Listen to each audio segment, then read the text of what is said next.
Buckle up. All right, so we are now recording. This is encounter 20 of now our HE 102 course, Beginning Biblical Hebrew Part 2, of course. And today we're going to be covering the last two of the most common Hebrew verb stems. These are the Hifil and the Hofal. And we have a lot to look at, so we're going to go ahead and get started. Let me turn up my fan so it doesn't make noise. Here we go. Let me mute myself so I don't talk. All right, this is a binyanim review. Binyan, of course, is the Hebrew term for the verbal stem. So binyanim are the stems. Let's look here. We've got the binyanim. Katal, niktal, kitel, kutal, and hitkatel. These are the ones we've already learned. They may look different to you because this is yet another way of referring to the stems. So I'm going to, in each one of these slides, basically going to look at them again just to review them very, very quickly. I don't think we need to spend too much time on them because we've gone over them already. But I will look at the title for each one. So the first one that we learned was the katal, which is also called the kal. Okay, kal is the most common way to refer to it, but katal is now the academic way to refer to it. We know that in the perfect, we add the ti, ta, and I did not fix that again. How can I not have fixed that from last week? Hold on, let me fix it, because I remember we had that issue last week and I was embarrassed. Slacker. Yes, I'm a slacker. Let's come back to it. Here we are. Okay, so in the perfect, I fixed that real quick so that it's the taf without the ta. Shamarta, shamart, shamar, shamra. Okay, we should be familiar already with these endings. Do you have any questions about these endings and how we recognize that this is kal? This should be a review from the end of the last course. It's good. Okay, so this is imperfect, of course. It's the prefix tense. We've got aleph, taf, yod, all of the different prefixes. The plurals have their endings u and na, and the feminine singular e. Pretty straightforward, no issue. The volitionals are basically the same as the imperfect. The cohortative is the first person Joseph, where we just add a on each form. And the imperative is here in the middle line. Shmor, shimri, shimru, shmorna. We are going to have an exercise with the imperative that I want to look at later on in the lesson. So that's why I'm pointing, and it's kal. So that's why I'm pointing out that form right there. Shimru. If I said eat, like eat it, it would be ichlu, like le'echol, ichlu, eat, ichlu. Okay, shomer, shomeret, shomrim, shomrot, shamur. All of this is review. This is the kal. It's also called kaltal because the root can be the kuf tet lamed root, and that's just the academic way to refer to it today because all of the letters are strong. They don't disappear. Using the same root, shamar, we have the passive nishmar, which you just take nishmar and you add the same endings in the perfect that we had in the katal or in the kal. Nishmarti, nishmarta, nishmart, nishmar, nishmera, nishmarnu, nishmartem, nishmarten, and nishmeru. Again, review in the imperfect. Then the nun is assimilated, so it's eshamer, tishamer, tishamri, yishamer, tishamer, nishamer, tishamru, tishamarna, yishamru, and tishamarna. Okay, the same thing where we add the volitionals, and there is no passive participle because the nifal is already passive for the kal. So nishmar, nishmeret, nishmarim, and nishmarot. Okay, no issue. Looking very, very quickly, this is the PL, shimarti, shimarta, and so on. The future, instead of the E, has an A as a thematic vowel, so it's ashamer, tishamer. Okay, the same review from before. I will call attention again real quick to the fact that the third person masculine singular could have an A instead of an A, shimer or shimar. It depends on whatever happened in the pointing of the word. Sometimes also the E is short. We're going to see one today where the E is short. I'm not sure why it would be short, but it appears that way sometimes. So we're just going to leave it. we see, for example, the word he blessed. He blessed, rather than being berech, it's berach with an a in the second syllable. What happens with that is that the resh rejects the dagesh, so the syllable here instead of e becomes be, and then we have rach, berach. That means he blessed. It's PL. The pual is the passive of the PL. This form here could be instead like mishumeret or mishumara. Both forms are possible in the participle. Do I need to go over anything? Pretty much the endings are the same here in the perfect that they are in the kal. The prefixes here are the same. The only difference is that the middle radical is doubled and it's got the u in that first syllable. Otherwise, it's like the PL. Okay. All right. And then we had the hit katel, which is the hit pa'el in the normal traditional nomenclature. It's got the heat prefix.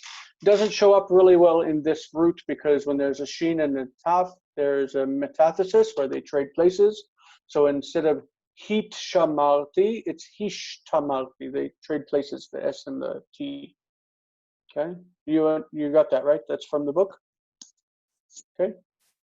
Maybe we'll look at some more examples.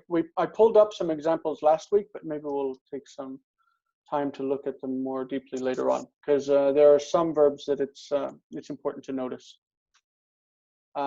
This is about terminology, the nomenclature that we're using. The 7 basic verb stems are kal, nifal, pl, pual. This is active, passive, and then the hitpal is by itself. Hifil and Hofal, active, passive pair. Okay, so these are the 7 basic stems in Hebrew that we deal with. These are these 7. We are covering today Hiphil and Hophal. That means that we are finishing the 7 verbal stems that we really need to understand before we can basically cover all of Hebrew grammar. The other stems are rare, and maybe there are a couple of verbs in a said stem. So these are the important ones, and if you know these, then you know what you need to know of Hebrew grammar. Then we'll just have to cover the weak roots and what happens to them, which we've seen a lot of, but we're going to go into them more fully. So the first one is the kal. Okay, the kal, we call it katal because this is the form of the verb. Like it has a kamatz in the first syllable and a patach in the second. So it's also referred to as katal. In comparative Semitics, they're going to call it the G stem, because G means Grund in German. It means the ground. It's the basis, the basic stem from which the other ones come. Jason, is it called the katal based on that root there simply because that's the most common root used in the grammar books? It's used in grammar books because there's nothing weird about any of these 3 letters. Okay. That is, each of these letters can be doubled with dagesh. So if there's a need to double the first letter, like in the nifal in the future, we could easily do that and we could represent it, and there's nothing weird about it. When we use this nomenclature, nifal, pl, pual, and so on, the ayin that sits in the middle of that root cannot really be doubled. So we can't really, when we spell it out in English, we can't show that that middle letter is doubled. In fact, when we spell it in English, generally the ayin is not even there. You see the problem with it? That we can't represent visually that the middle radical is doubled. Whereas if we look at the next, okay, so niktal is nifal. Okay, that's a noon prefix, so we call it the N stem. But this one is where we see the fun of using these letters. Because see that tet in the middle in the D stem, D, it's D because it's doubled. D means doubled. So that middle radical needs to be doubled. But the ayin can't double, so we can't represent that visually if we use PL. Let me try to write that on there. If we have, okay, we've got PL, Okay, we can't double the I in there. There's no doubling. So even though we call it PL, this isn't a good representation of how the root works, because the root has a doubled letter in the middle. Okay, so that's why they changed it, and they said, you know, the word katal, it has meaning only in one of the stems, so it's not that useful. Oh, don't close. I'm gonna close anyway. Sorry, hold on 1 second. I'm just gonna close. Coming back up. I can't control the computer sometimes. Here we go, back into it. I didn't mean to lose that for you.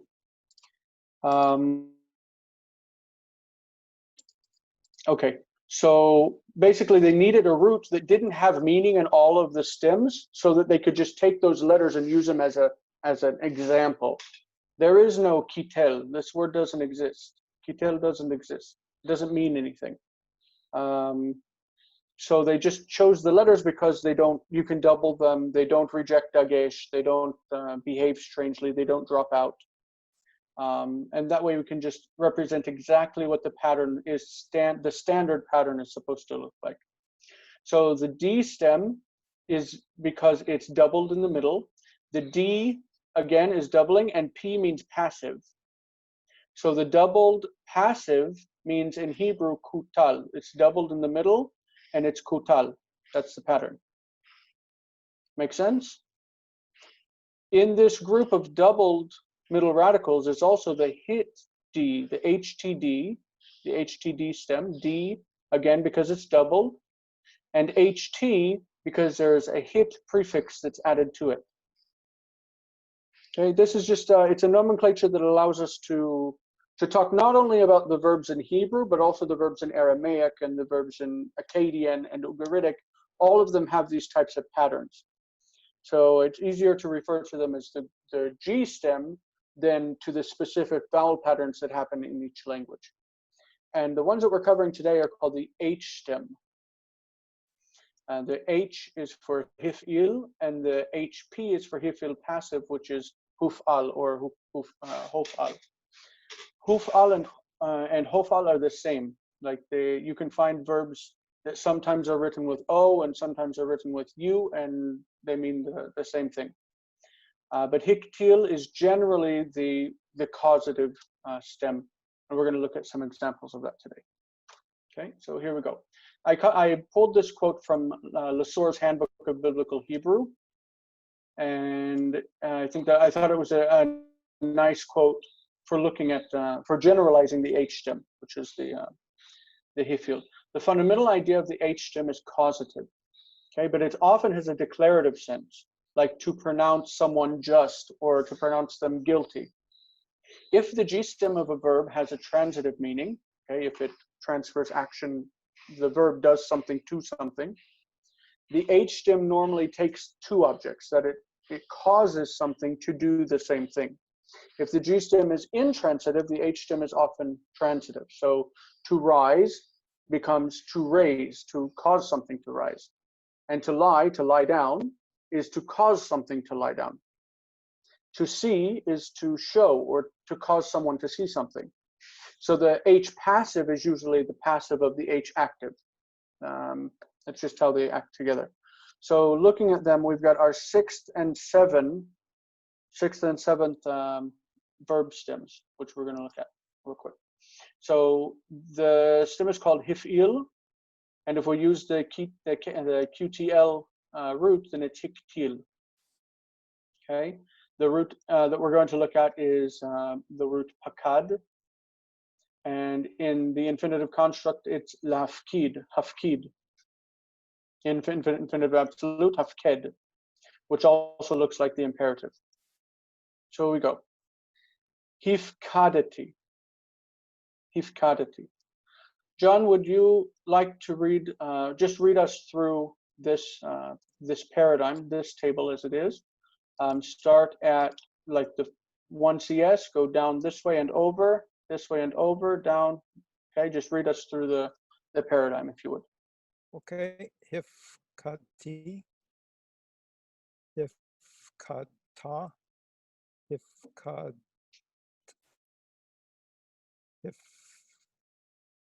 Hifkid, Mhm. Hifkida, The accent is there though. Hifkida. Hifkad, Hifkida, Mm-hmm. Hifkadnu, Mm-hmm. Hifkadtem, Hifkadten, And Hifki. I missed the accent there. Sorry about that. Oh, in the bottom one, Yeah, in the bottom one, there should be an accent over the kuf. Hifkid, Hifkidu. Hifkida. No, sorry, Mhm. Hifkidu. No. Yeah. So this means if you lafkid someone, you put them in a position, or you what would the word be? To put someone in a position, you not enlist or enroll, but you assign. Pakad is to visit. But hifkid is to Yeah. assign, like you assign someone a position. You put them in a position. Appoint them. It could also be to deposit, like you deposit something somewhere. I think that in 2 Samuel chapter 22, if memory serves, there was the story of Josiah going to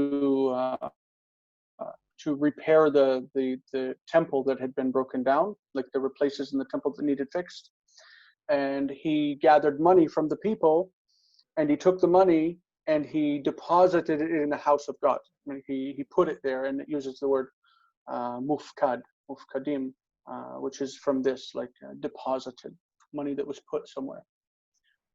Okay, so this is the imperfect of the same root. Ward, do you want to read us through this one, starting with afkid and going in the same order to the end? So afkid, tafkid, tafkidi, yifkid. Just notice the accent on this one. It's not tafkidi, but tafkidi. Mm-hmm. Tafkidi. Tafkid, mafkid, tafkidu,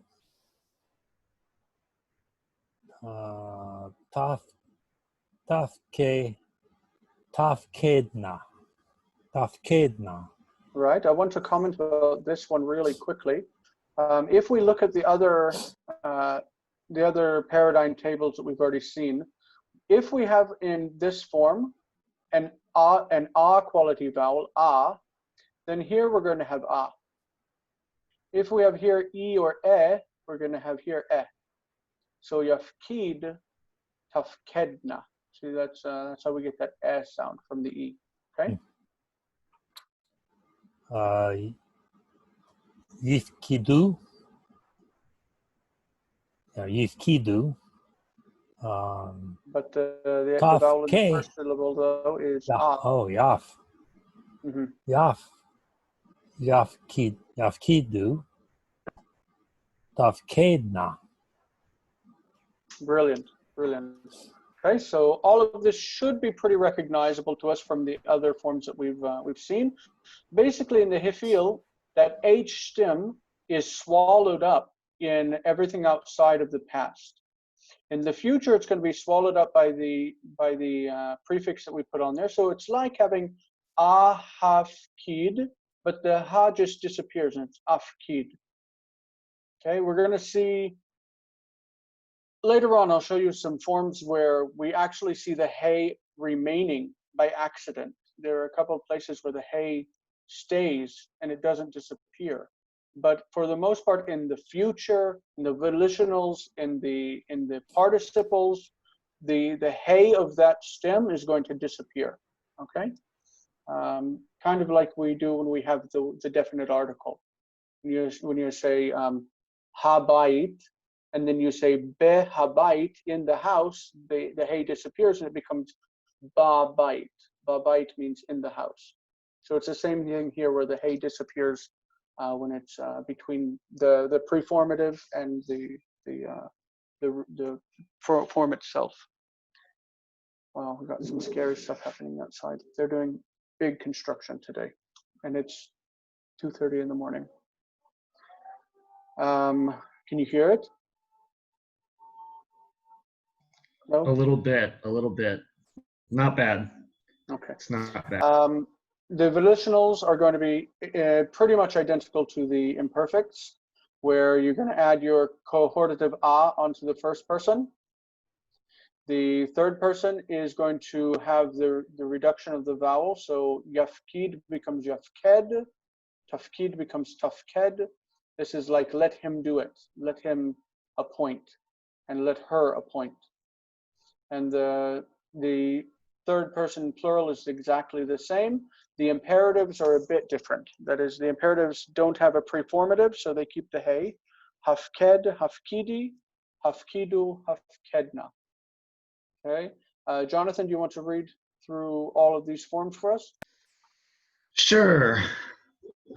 Afkida, and then hafkade, hafkidi, yafkade, tafkade, nafkida, hafkidu, hafkadna, or hafkedna, tafkedna, or sorry, I've skipped one. Yafkidu, tafkedna. What am I missing? That's it. Okay. But all of these, again, the add doesn't need to be a. Yeah, sorry. Yes, Yeah.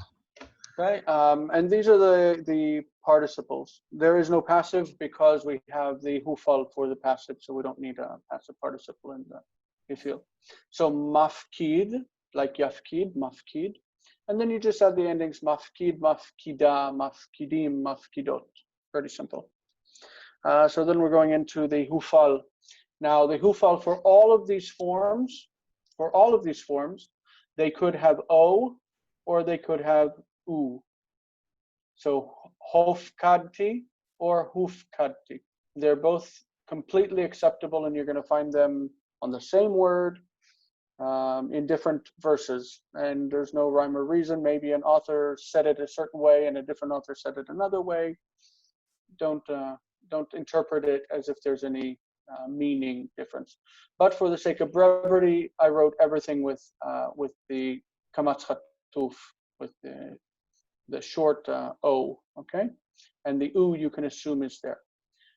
So instead of huf or hifkid, it's hofkad. Okay, hifkid, hofkad. This is the passive of the same verb. So if hifkid etapakid, he like set the uifkid etaish, he put the person into the position. Okay, he appointed him. You could say haish hufkad. The man was appointed. Hufkad. It's passive. Okay, so hufkadati, hufkadata, hufkadet, hufkad, hufkada, hufkadnu, hufkadtem, hufkadten, and hufkadu.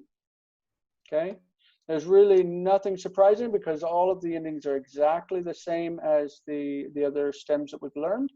Here, the prefixes are exactly the same. There's nothing surprising. Notice we have a here, so we have a in the second and third person plural. Tofkadna, okay. Basically, it's very predictable. Ofkad, ufkad. Tofkad, tofkadi. Yofkad, tofkad, nofkad, tofkedu, tofkadna, yofkedu, and tofkadna.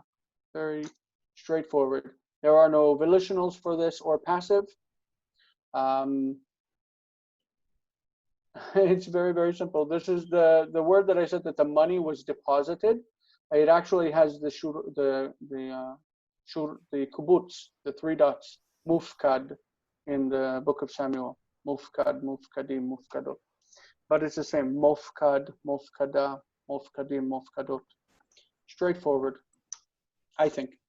Let's look at some meaning and how we derive Hifils. Hifil, the Hifil form, can be derived from adjectives, nouns, or verbs.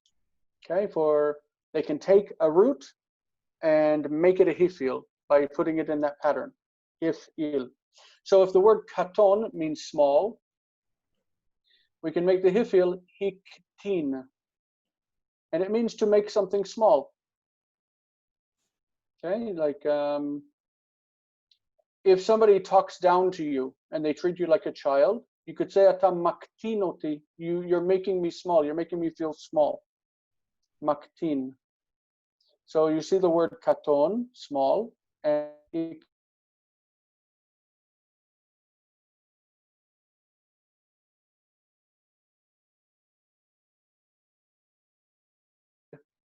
John, can you try to explain this one to us just by the logic that we basically laid out just now? So gadol is the adjective for big, and the Hifil, I guess it just turns it into the act of causing someone to be big. Mm-hmm. Then the Hofal, to be made big. Mm-hmm. So how would you pronounce to make someone big? This could also be, by the way, to exalt, like you exalt God, you make God great, like you declare him great. Okay, how would you pronounce that? Hikdil, Higdil. And the two options for the passive? the hukdal or hakdal. Hog. Hakdal. This is O. That's hogdal. Like this one. Hogdal. Hoktan, hogdal. Mm-hmm. So hukdal and hokdal. Mm-hmm. Precisely. So this means like he was made big, or he was made great. You could say in the future, like Yugdal, God will be made great. Okay. Ward, what about this one? Me'at means like a little or few or small. Okay. So me'ad, a few. Hinit, Yep. to make small, to make few. Mm-hmm. And then humat, Mm-hmm. homat, have been made small. So he was. So if this was he made something small, or he made it insignificant, right? Or he was made small. Mm-hmm. Or he was made insignificant. It was like it's small, it's few, right? It's not a big amount. Fantastic. So you see how it's working, right? That it can take an adjective, and then it can say to make it something or to declare it something. So in the case of God, you don't really make God big, but you do declare his greatness. You declare him great.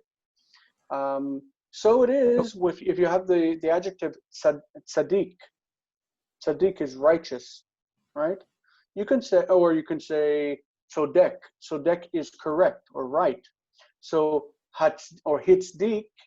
Hitzdik means he made someone righteous. But normally you don't make someone righteous. You just declare them righteous, right? Latzdik is to justify, to declare something righteous. And so the passive would be utzdak. Utzdak.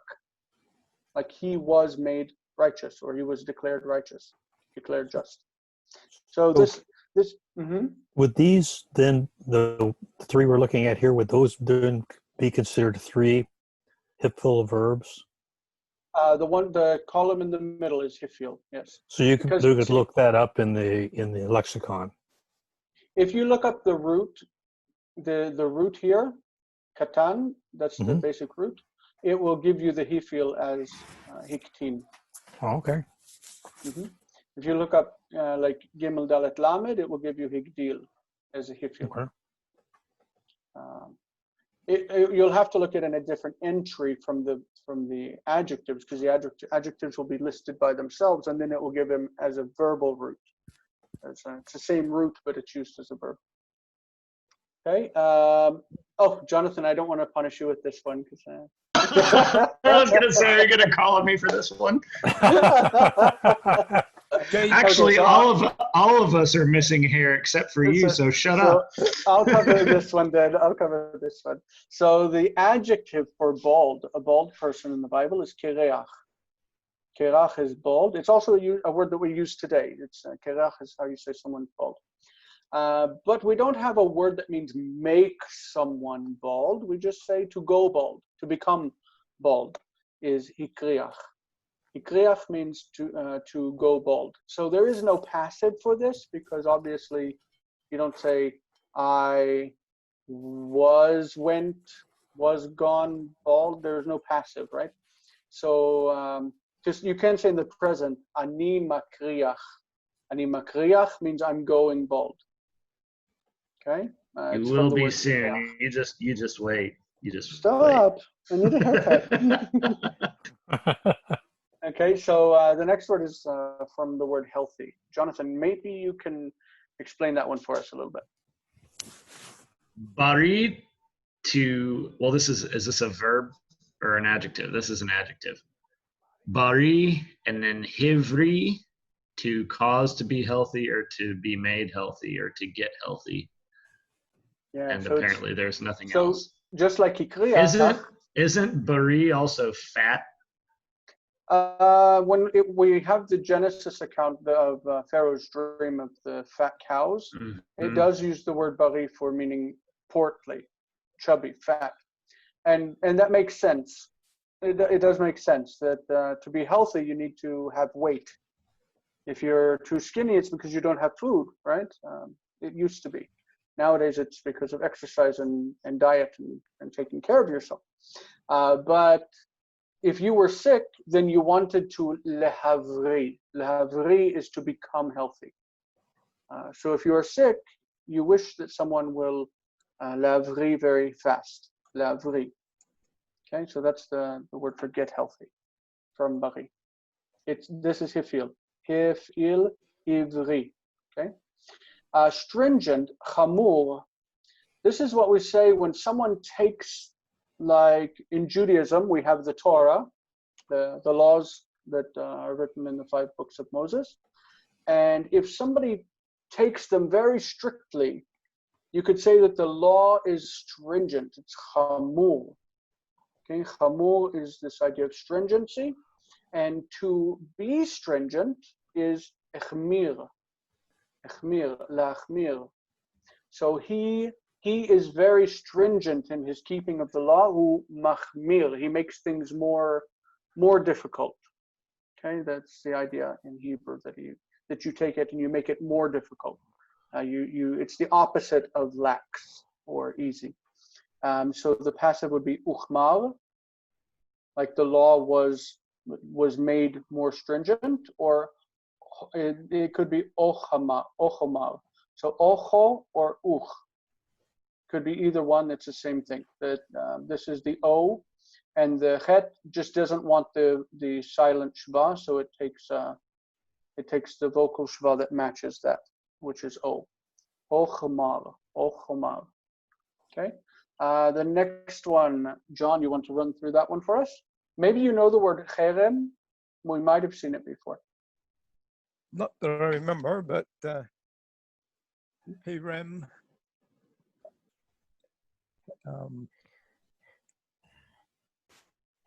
So that's going to be a silent schwa under the hat. Cherem, and then the passive. But you still need to pronounce the het itself, though. So it's ech, hechrim. Hechrim. This is to boycott or to confiscate. If somebody has something and you take it away from them, you confiscate it. It's echrim. Cherem means a ban, or it means that you take things away from people. It's like you don't let people have things. It's a cherem. Okay, it could also be an excommunication, like Spinoza. Baruch Spinoza, he got excommunicated. He suffered cherem from the Jewish community in Amsterdam. Cherem. How might you pronounce the passive, like something was confiscated or taken away? This is a hard one. Yeah. So that first is a closed syllable. We're going to say uch. Hukram. Mm-hmm. And then Hoharam. Hoharam. Hoharam. Oh, Hoharam. Yeah, that's kind of difficult to say. So most speakers of Hebrew, when you have this combination of O and another O on the het, they're going to ignore that for pronunciation's sake, and they're just going to say hoch, hochmar, hochram, because it's just hard to say. So most people are going to ignore it. We have this combination in the word for like the day after tomorrow. Mochorotaim, mochoratayim. People say mochratayim, mochratayim, because they just ignore that second one. It's also in the Bible, the day after tomorrow. Ward. This one is an adjective meaning attentive, like you listen to people, listening. Kashuv. We say ozen kshuva, an attentive ear. Ozen kshuva. That's also in the Bible. You want to explain what basic? Can you lead us through this one? Kashuv. You're on mute. Kashuv and hikshiv. And so if kashuv is listening, hikshiv would be to listen attentively, listen carefully. Hikshiv. Right. So if you have an ozen kshuva, an attentive ear, lakshiv means to pay attention, to listen to somebody. Okay? So you say to someone, takshivli, listen to me. Hakshevli in the imperative. Hakshevli. The Bible has a lot of different words for listening. We already know the word shama, right? Heard. We have this word lakshiv, hikshiv, and the next one, lahazin. Lahazin is from the word ozen. We take the noun ozen, ear, and we make that into a verb in the Hifil, and we say he'ezin, he'ezin. Notice that when we have a guttural at the beginning of it, a guttural letter, the sound under the head goes from E to E. So het makes it echmir, and aleph makes it he'ezin. He'ezin is to listen. It's not to listen, it's he listened. Okay? There is no passive of this verb because we don't. Normally, if you say he was listened to, that's something you would say in English, but in Hebrew you wouldn't use a passive. You would say they listened to him, and it would be an active verb. But he'ezin means listened. So hikshiv is listened, and he'ezin is listened, and shama can be listened. We've got several ways to say it in Hebrew. The participle of this would be ma'azin. You take the hey away. It's ma'azin is a listener. Also, to someone who listens to the radio, you say to all of our listeners, you say ma'azinim. Ma'azinim are listeners. So this one is for you, Jonathan, if you want to explain that one. So, barach, to run away, chevriach, to cause to run away or to chase away. And then, what were the other ones? Huvrach and hovrach, to he was chased away. Right? I can't hear Sorry, you, Jason. I was on mute. Sorry. Everyone has to be on mute at some point. Yeah. Huvrach is used in modern Hebrew to mean that you snuck something in, like it was snuck in. Hivrachta oto, you snuck it in. You like it can mean like to chase away. Hivrachti oto, I chased him away, like I made him leave. Okay, or it could be that I chased him from other people's sight, like I hid him away and I brought him in. It's like kind of the opposite. It's kind of weird. The word barach, livroach, is used several times in the book of Jonah, in the beginning of it, where he was running away from God. Because God was saying, go preach to Nineveh, and he said, no, I hate Nineveh, I'm running away. So he ran away to go to Tarshish. So we're gonna see that later in this course, whenever we get into the book of Jonah.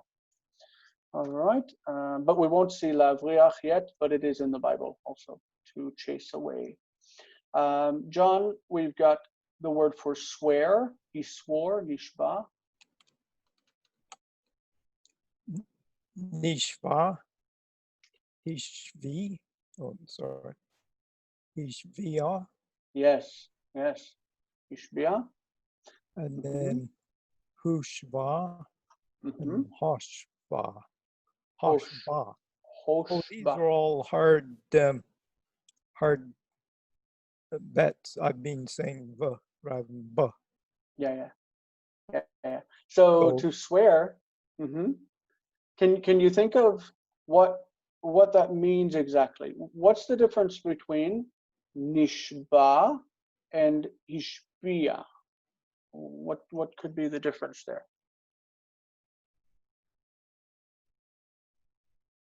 We're going to run into it in a few minutes because we have some translation exercises. But just think about this. Like this says, I make a promise. Like ani nishba, I make a promise. It's in the nifal. But hu mashbia oti. He makes me promise. He makes me swear to do something. Okay, he makes me take an oath. It happened a lot in the Bible. So you could say that hushbati, I was made to swear. Okay, hushbati, hoshbati, it's the same. Okay, and the last one is to pass by. Ward, do you want to just lead us out with this one, and then we'll go into the translation exercises. We got you on mute.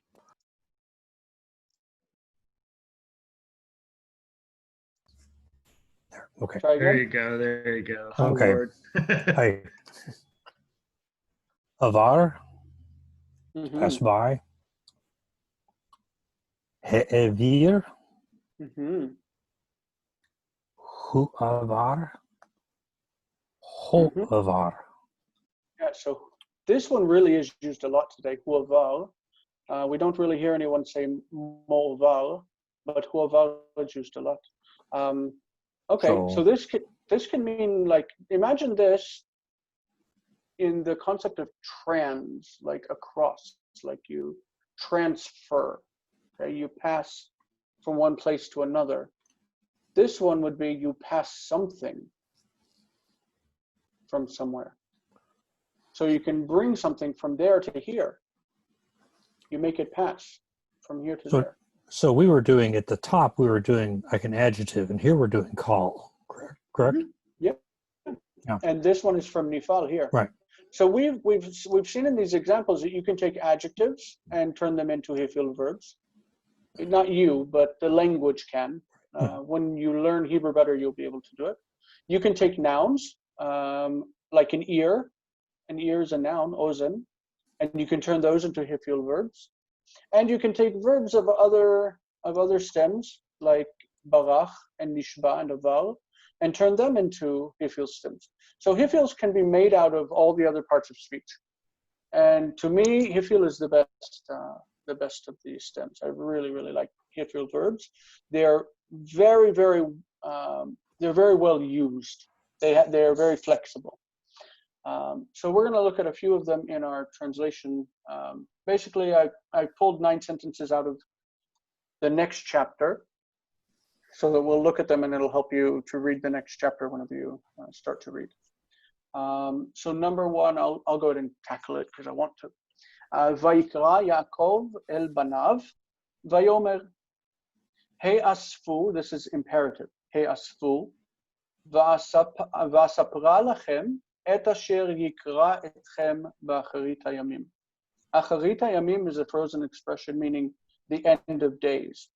It doesn't really mean like eschatology generally, meaning like it doesn't mean like the end of the world. It just means later on, you know, as far as I can see into the future. So the beginning, it says, Vayikra Yaakov, Jacob called, El Banav, to his sons. Vayomer, he said, gather together, be gathered together. This is nifal, imperative. Hey asfu. We don't see the dagesh because the aleph rejects it, and so instead of he, it becomes hey. Hey asfu. Okay, this is nifal. Gather together from asaf, and this is from the PL of saper, siper. Asapra, I will tell, let me tell. Gather together and let me tell you, lachem, et asher yikra, what will happen. What will happen? Normally this would be a hey because kara, but it can also be aleph. What will happen with you, etchem, b'acharit hayamim, in the last days. Gather together and let me tell you what's going to happen to you later on. Okay, and that's where he starts to give the blessings to his children. All right, who wants to take this one? It's kind of shorter. Be aware that this and this and this are all imperatives, and I'm going to ask you to identify them if you can. Okay. Ward, you want to take that one? Okay. Mm-hmm. Yep.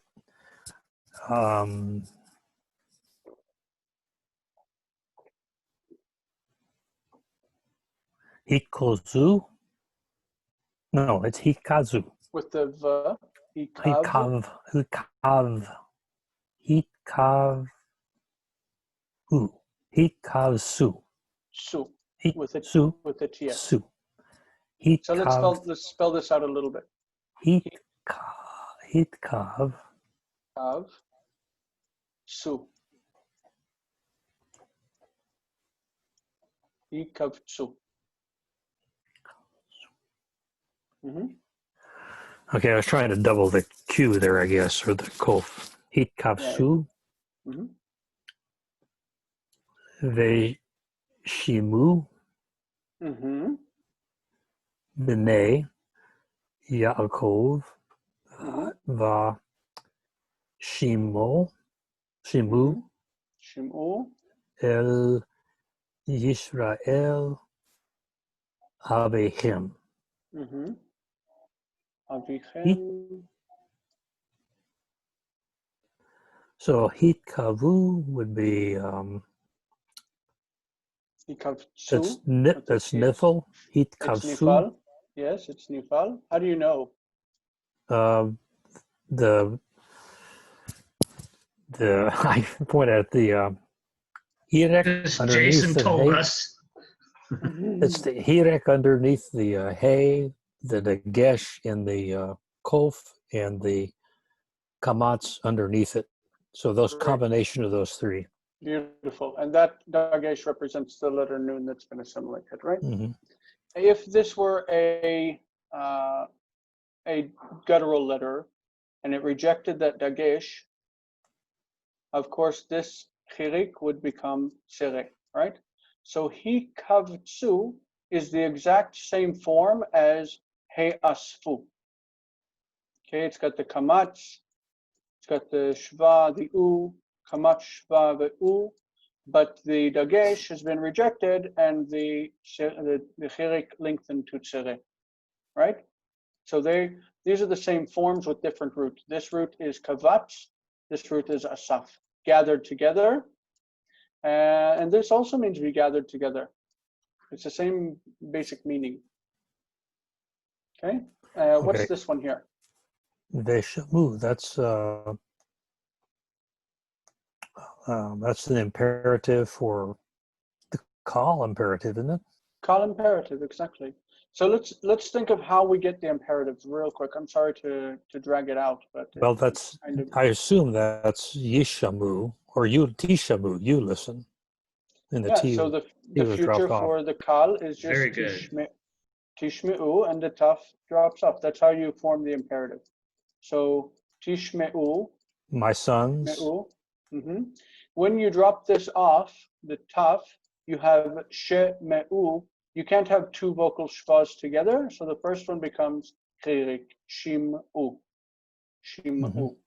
The same thing happens here, by the way, with the nifal. That the future is ti, kav, su. This is Jason, to write like your this. handwriting's terrible. I was about to I say. know. Yeah. So this is T kavtsu, that's the imperfect, the second masculine singular imperfect. And the T drops off. When the T drops off in the Nifal, we still have that hay that's been covered up. So he kavtsu means be gathered together. Gather together. Come here. Gather together. And hear, O sons of Israel. And then he repeats himself, or sons of Jacob. Jacob and Israel are the same person, yeah. Okay. And listen to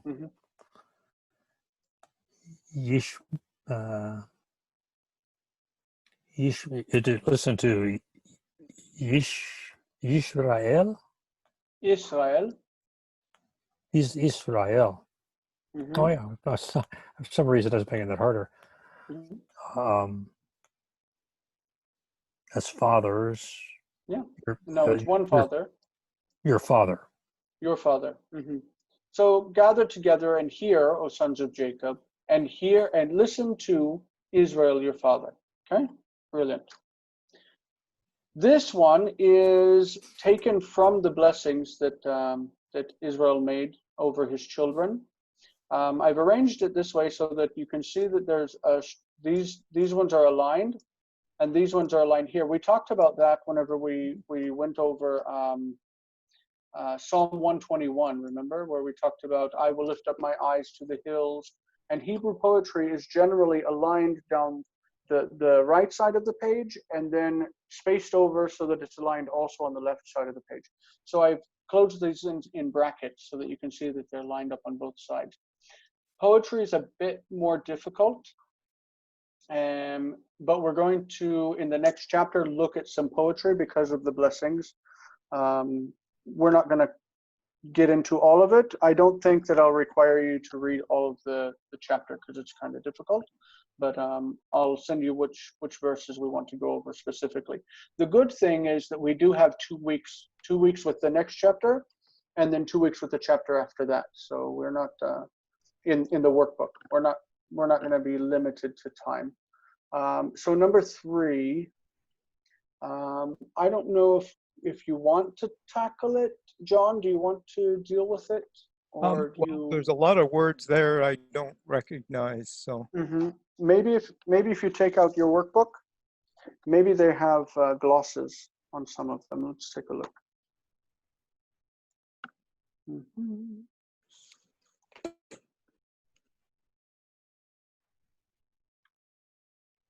Try to remember where I took this from. I kind of just pulled out some verses. Because it's page 180 in the workbook. It has verse 10. It has 3 of the words glossed, but I'll gloss the rest of them for you.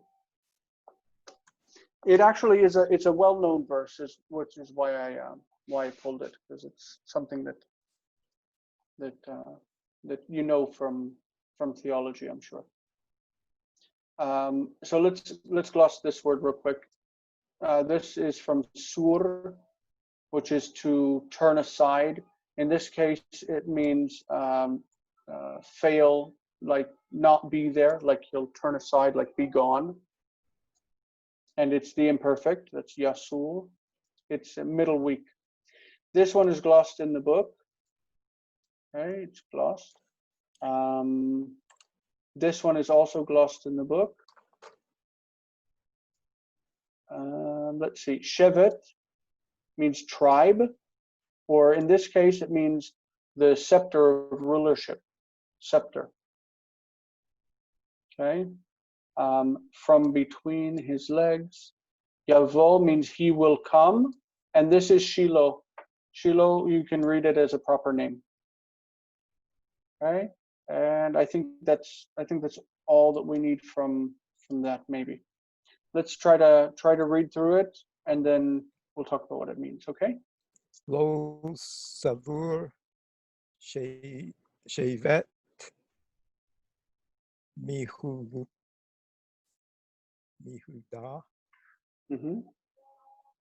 umhokek Mechokek. So can you say that again, Jason? Mechokek. Mechokek. The whole cake. He's saying his seres like every single Hebrew grammar teaches you, Jason. Yeah. Well, the word is from this is from chok. I don't know if you're aware of the word chok. Chok means law. Have you heard of chok? Maybe not. I don't think we've run into it. But chok means law. Statute or law. Yeah. So mechokek is generally it's one who makes the laws, but in this case it means ruler. It means a ruler. So umhokek mivain ragla.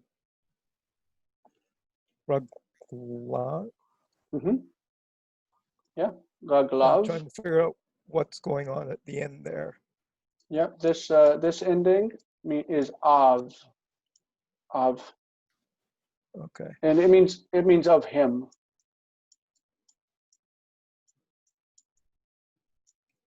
Of him, his. And then So, Alarm. ad ki yavo shilo valo yakat it's yakav ye kehat. Ye yivkahat mean. Yep. Amin. Yeah, when we get to the meaning of this, you're going to be like, oh, I know that verse. So this says, Lo Yasur Shevet Mihuda, that is the ruling scepter will not turn away from Judah, okay, nor a ruler from between his legs, okay, meaning it sounds worse than it is, from between his legs, until that shall come Shiloh. Okay, and so the ruling scepter will stay with Judah until Shiloh comes, and his will be the gathering of the peoples. Do you remember that verse from Genesis? Like No, you've heard that, right?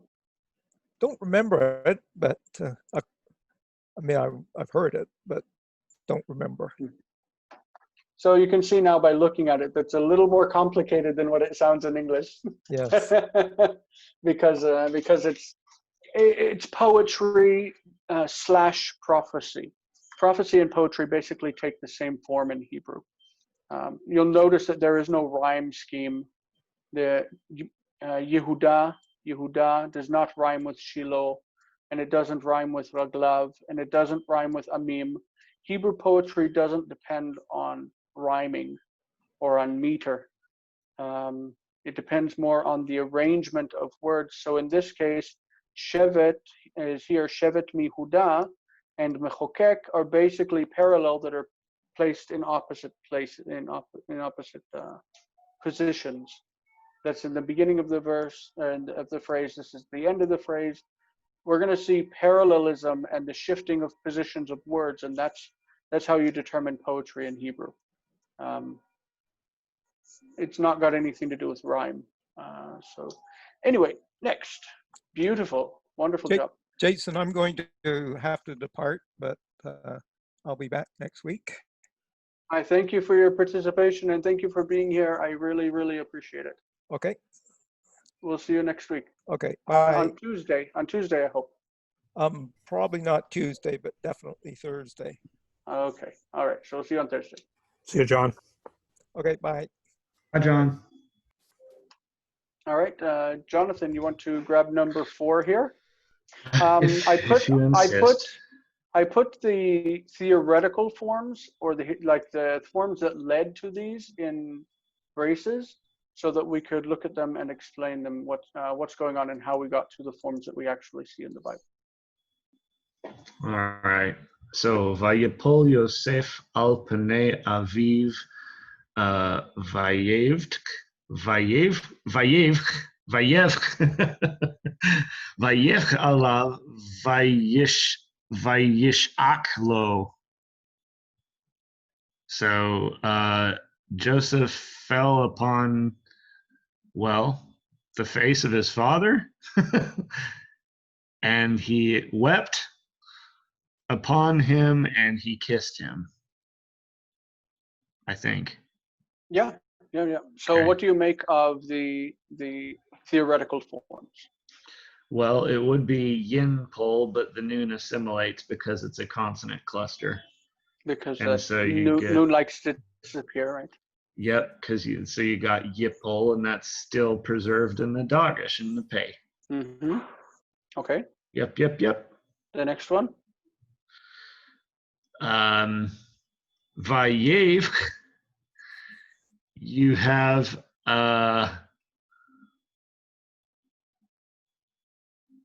you have it's a third hay, so the hay falls off and the accent shifts. Mm-hmm. And then, so when the hay falls off, we see in this case a lengthening of the vowel. Yiv K becomes Yev. We also see that it maintains the hardness of the cuff. Okay, because Yiv K, it has a hard cuff, and that stays with it. Good. And then Vayishak should be Vayinshak, but the noon assimilates because noons don't like to stand next to consonants, so it's preserved in the dogish. Is this so Vayishak? Is this PL, Nifal, Pal? What do we have here?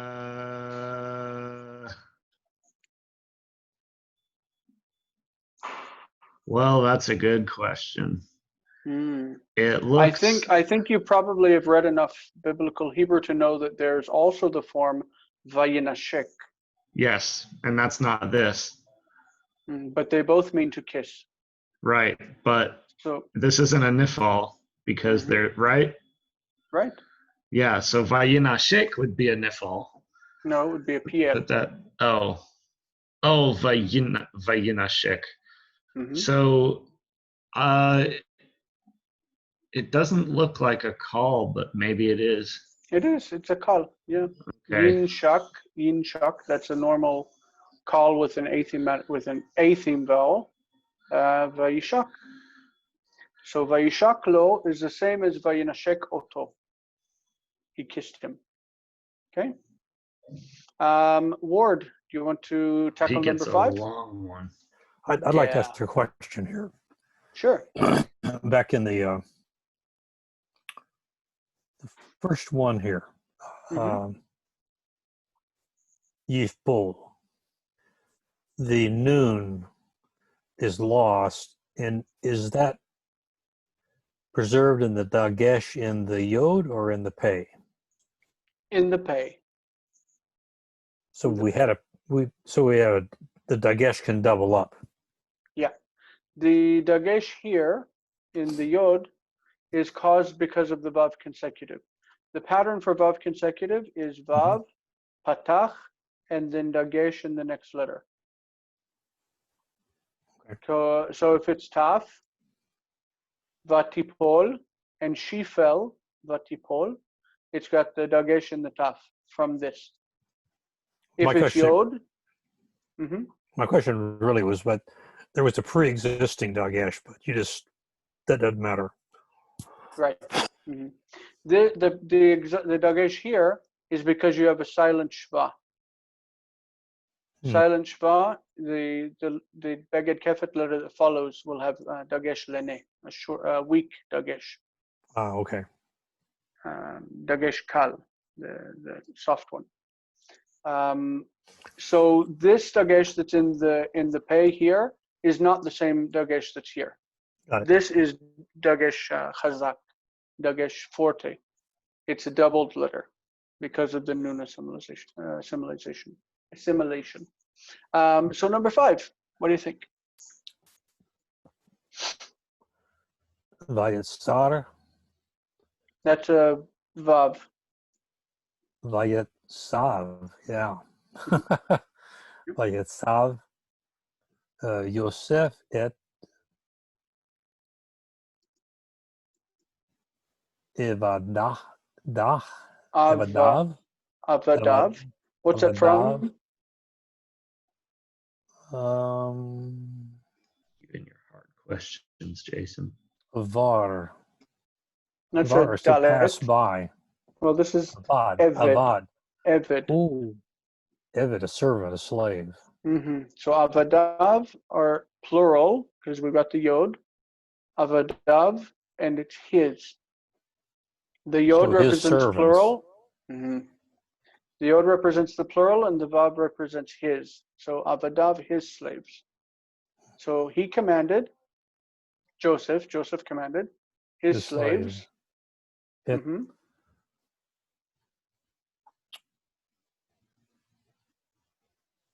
Rofim. Harofim, yeah. Lachem nu. Ahim not. Not. Ahim not. Lachanot. Lachanot. Et. Aviv. Okay, so the yod here represents the construct form of av, and then the vav represents his, aviv, his father. Yeah. This word here, lachanot, means to embalm. It's glossed in the workbook, to embalm. So Joseph commanded his slaves, the doctors, to embalm his father.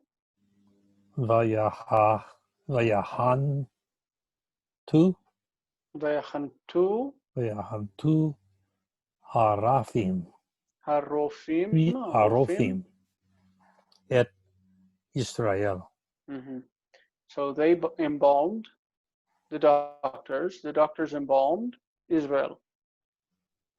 I didn't ever really think about this before because embalming is something that is contrary to Jewish law. So in Jewish law, you're buried the same day that you die. But this is a bit contrary. Sometimes we run into things in the Torah that are contrary to how we practice Judaism today. I suppose that's a consequence of coming out of Egypt. You had a habit from Egypt. I imagine so. There was a story about Abraham having visitors come to his tent before they went to destroy Sodom and Gomorrah. And when he saw them, he ran to have a calf slaughtered so he could present it to them as food. And before he brought it out, he brought them butter. And according to Judaism, you can't eat butter and meat together. You know that afrada, like you separate meat and dairy. You can't have them together. You can't boil a calf in its mother's milk or whatever. Is that where that comes from? It's the origin of the rule, but it goes beyond that. And if you eat dairy, according to most law deciders, poskim, you're supposed to wait at least an hour before you can eat meat. Those who are lax, right, the lenient ones, are not the machmirim, the one that we said before. Lachmir is to make it stringent. Those who do not make the stringent observance, they say that if you eat dairy, you can rinse your mouth and spit it out, and then you can eat meat. But that's not according to the more stricter standards. Mostly you have to wait an hour after eating dairy. And if you eat meat, in order to eat dairy, you need to wait 6 hours. But some people say 3 hours. It depends on who you talk to. But still, you can't serve them at the same meal. And Abraham served meat and dairy at the same meal whenever they came to visit him. So they tried to explain and say that butter didn't mean butter. It meant something else. Anyway, so could you explain, or maybe try to explain what's happening here with Vayitzaveh? Yitzaveh is the imperfect, the future form. The PL, you see the PL, you have the and you have the dagesh in the middle root. Yitzaveh means he will order or he will command. So how do we get Vayitzav? Obviously, it's something I don't know, that hay dropped off. Like what happened here, right? And I have no idea happened to the dagesh? Because you wouldn't have a doubled letter at the end of a word. There's just Oh, no okay. sense for it. Okay. So And you don't the need the second, vowel. yeah. So the hey dropped off with the vowel, and then suddenly you've got vaitsav. Because there's a vowel in front of it, it's save. Because there's a vowel in front of it, the vav stands on its own. It's vaitsav. Okay? If there were no vowel there, this is an interesting thing, and it's relevant to an argument that I have a lot. If there were no vowel there, if it's shva, because it's a different form, and we lose the A shiva where? Underneath the sade? under the tzadi. If we had no vowel under the tzadi and the vav was left by itself, standing, what would happen is that the stress of the word would shift to the previous syllable, and the vav would become u. Vav would become u. So in the next chapter, we're going to learn the word for bow down. We've seen it before. We've seen it before in our reading. For bow down, the future is yishtachave. Yishtachave. When they make it vav consecutive, it says vayishtachu. Vayishtachu. Because it was in a position where there was no vowel under the chet, and so it became hu. It became hu, and then the accent was shifted to the previous syllable. It becomes relevant when you're talking about how we get Yahweh from Yahu. When you have Yahu as the form of God's name, and then the longer form is Yahweh, how do you get U from E? And you get it in this situation, where once the syllable is lost at the end, it becomes U. Very interesting. Number 6, Avi hishbi'ani. Hishbi'ani means hishbi'a oti. He made me swear. Avi hishbi'ani lemol. My father made me swear, saying, Hine anochi met. It doesn't make sense really to say I am dead. In modern Hebrew, we would say ani goses. Ani goses means I'm dying. So I am dying. Ani met. Ani goses. I'm dying. Bekivri asher karati li. I dug it for myself. Be'eretz Canaan. Okay. In my grave, which I dug out for myself in the land of Canaan, Shama tikbereni. Tikbereni is tikbor oti. You will bury me. Ve'ata. Okay, this is no longer Israel speaking. Now it's Joseph. He says, Ve'ata elena ve'ekbera et avi ve'ashuva. And now, the na means he's asking, please. He's asking a request. Let me go up. Let me go up, and let me bury. Ve'ekbera. This is the of her father, the ashuva, and let me return. So this is where Joseph is asking Pharaoh for permission to go to Canaan and bury his father in the grave that his father had made him swear to bury him in the land of Canaan. Okay, and we only have 9 of these, so we're on number 7. Jonathan, you want to lead us through this one? So, Kol Ela Shivtei Yisrael Shenaim. Yeah.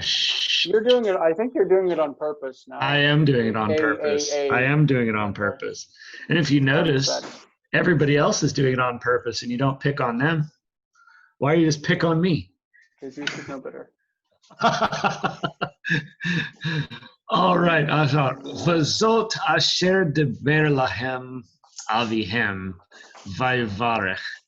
Oh, sorry. No, this is the same. Vayvarech oto ish asher kavir. What did I say? Otam? Whoa, sorry. Otam. Ish asher kavir chato. Beirach otam.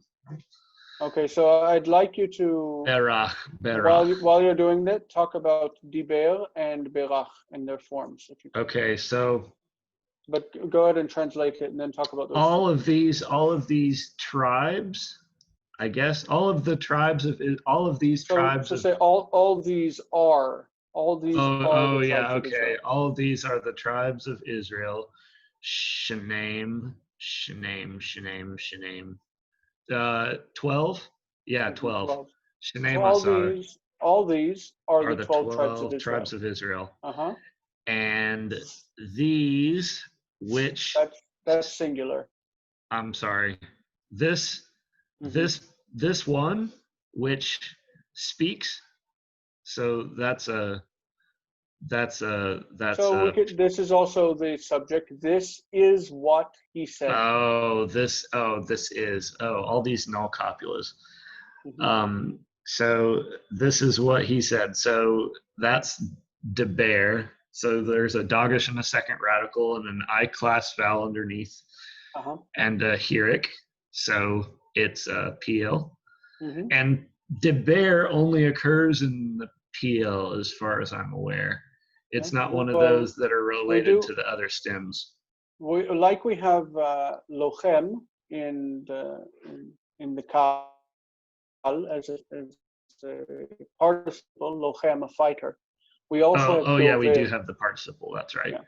So which he said to them, his avihem, their father, and he blessed them, each man, I guess, each man who according to his blessing, Mhm. Berach, blessed them. He It's kind of an blessed. odd expression, but you get the Yeah. idea that this is each man's blessing, how he blessed them. One odd thing is that for whatever reason, diber, we would expect it to have tsere, but many times when it's in the Bible, it has segol. I mentioned that before. We just kind of have to accept it as it is, diber with segol instead of tsere. Modern Hebrew is going to have tsere. And also berach. Berach is like we would think berech, he blessed.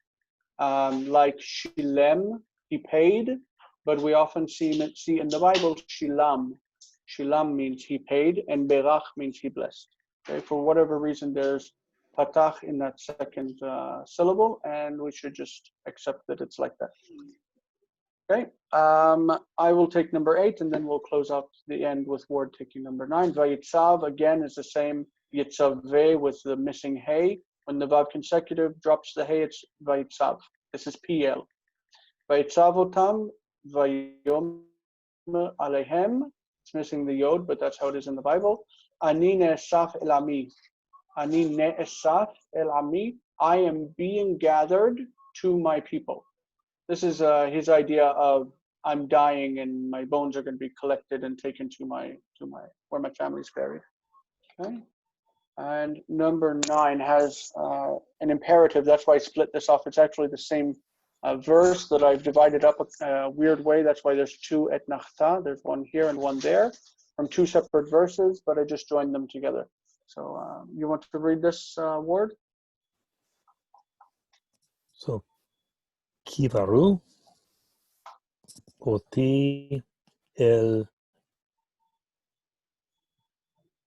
evoti evota Abotai. otai Mm-hmm. el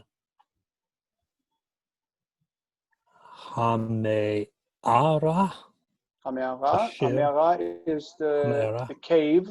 This is a cave. hameara asher bi sadeh Bistay in the field of. bisadeh. I can't see your pointers on the verb. Can you see now? Yeah. Ma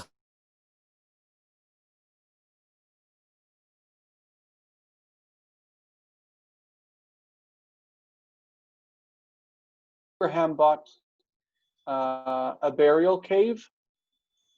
If you remember, he bought a burial cave, and all of the patriarchs were buried in the same place. Asher al Pnei Mamre. That's a place Mamre, too. Mamre is also a place name. That's where Abraham had his tents among the Be'aretz. trees of Mamre whenever the visitors came the angels came to visit him. Be'aretz. Eretz Canaan. Canaan. Canaan.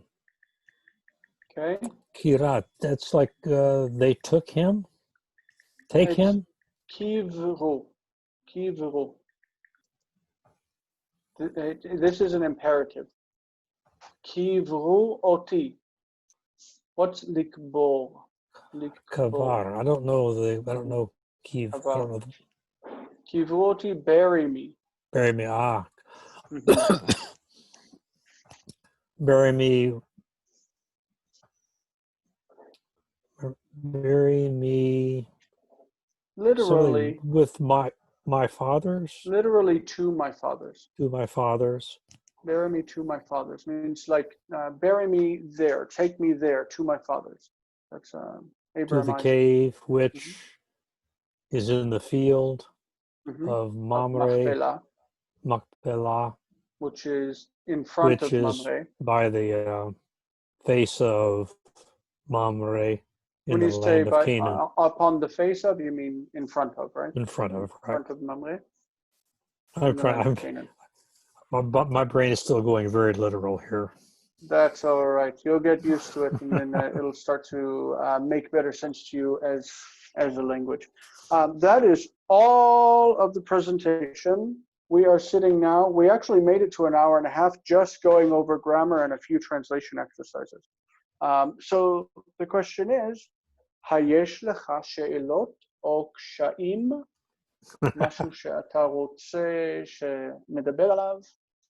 Anything you want us to talk about or questions that you might have regarding the first 7, the major 7 of the verbal stems? You know, this is a major accomplishment today, finishing the 7 stems. I don't know if you know that that's a major accomplishment, but that is a major accomplishment. It was a lot. Word, you doing okay? Well, like drinking from a hot fire hose, as they say. Oh, yep, absolutely. But I think when you look back to last fall, this is just absolutely amazing. I can't believe how much I've learned. So I'm just stunned and very, very happy and very appreciative. I'm so glad that you've stuck with it until now, and I know we're going to finish this book, this course, and you're gonna be very happy with yourself. You won't be perfect at reading Hebrew, but you will have such a basis, and you'll be able to open the Bible with a reader's edition and have no problem following along and understanding what's happening. So I've been told it takes about 3 or 4 years if you apply yourself to get where you can really fluently read Greek. How about Hebrew? How long would it take if you kept up at our Hebrew pace? takes a lifetime to master, just because the corpus is so much bigger and there's so much bigger of a time span between the writings. Greek, what do you have? You have like all the writings within what, 40 years or so? In Hebrew, the writings span 1,000 years. So I mean, you know, there's a lot more to it. So it's going to take longer. It's easy to learn the grammar, but it's hard to master. Greek is harder to learn the grammar, but once you got it, there's a lot less to work with. So I think that that's my opinion. I would make a few caveats on that. Number one, reading the Gospels, except for Luke, like Matthew, Mark, and John, those are easy to read once you've done a year of grammar in Greek. But reading Paul, Luke, and Hebrews is really problematic for someone who's only had a year of Greek grammar. Like, you're not going to be able to do it without a dictionary and strong dependence on the dictionary. I think that's similar to your situation when you've completed a year of Hebrew. That is, if you want to read 1st or 2nd Samuel, you're going to have an easy time of it. If you want to read the narrative portions of the Pentateuch, fantastic. When you want to read the explanations in Exodus about how to build the tabernacle, that's not going to make any sense to you, of course, you know, or a lot of the poetry or the prophecy. Isaiah is going to be very problematic, but there are parts of Isaiah that you can read like narrative. And if you stay within narrative and you just focus on reading narrative, you're going to have an easier time of it. And when you become proficient at reading narrative, then you're able to go into poetry and make better sense of it. Okay. I think jumping into poetry is generally where you have a problem with beginning Hebrew. So obviously the question is going to be a few months from now, where do we go from here? So Okay. think about that. Yeah, of course. As part of this course, I've scheduled in the coverage of all of the book of Jonah and all of the book of Ruth. Correct. All of them. That's in the workbook. It's completely doable according to our time schedule. So I think that's definitely something we're going to tackle. Once you get beyond that, I was looking today at Zondervan's their graded Hebrew reader, and it has a nice table of contents with a lot of different segments from within the Hebrew Bible. So it might be a good idea to get a hold of that. And beyond that, it really is about just getting a reader's edition of the Hebrew text that will have a gloss at the bottom of the page for all of the infrequent words. Which much to Jason's chagrin, I use every day, by the way. Yeah, it's something that can become a crutch.